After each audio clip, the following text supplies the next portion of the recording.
Hey y'all, my name is Adrian Despres with Forge Ministries. I'm one of the itinerant speakers on Forge's staff, and here's a quick little devo. Suffering seems to be a hot topic today. People look at suffering as their number one enemy.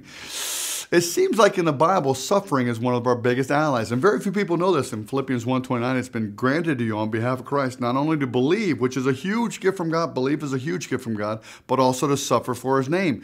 It says in Scripture that suffering is an equal gift to salvation in the Bible. Now, what does that mean? Paul was tortured 40 lashes minus 1 5 times. This is in 2 Corinthians chapter 11, verses 25 and following. He was beaten 40 lashes minus 1 5 times. He was beaten 3 more times with rods. He was shipwrecked 3 times, stranded a day and a night in the open sea, in danger from rivers, in danger from countrymen, in danger from bandits, in danger from false brothers. He knew a lot of hardship and nakedness and starvation and cold and hunger. And besides everything, all that, the constant concern for the churches, who is weak and I did not feel weak, who's led into sin and I did not inwardly burn. It seems like the suffering would have been his enemy. But he says in 2 Corinthians chapter 12, verse 10, that all of that suffering, he says, I consider it pure joy. He says that whenever I go through trials and tribulations, James says that I consider pure joy. But Paul says, I delight in weaknesses and insults and persecutions and sufferings, for when I'm weak, that's when I'm strong. That's a crazy thing to say. How can somebody say that? Paul had this vision of heaven, awesome vision of heaven.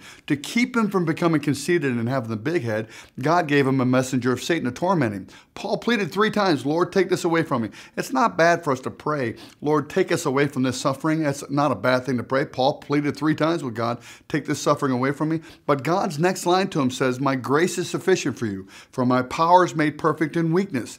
Paul says, therefore, I'm going to boast all the more gladly about my weaknesses so that Christ's power may rest on me. It's a completely contrary change of mind to everything we've ever learned. I was just talking to a bunch of black belts in karate. I said, does that make any sense to you at all? They said, absolutely no sense. But the power of God resting on me when I choose to look at suffering as a gift from God and say, I'm going to rejoice through the suffering and say, Lord, I see you. I can't trace your hand, but I can trust your heart. I know you're in charge. I know you're the boss. When you can say that, like Paul said over and over again, he saw the end. He saw heaven. When he knew heaven was real, he saw heaven, the pain and suffering, he said, in 2 Corinthians chapter 4, was light and momentary affliction.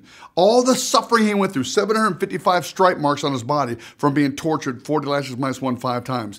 I mean, all the stripes on his body, all of it he called light and momentary affliction. The only way you can do that is because he knew the end game. The end game, I am Iron Man, the end game is heaven is real, 100% real, and suffering is light and momentary that achieves for us an eternal weight and glory that far outweighs all the suffering.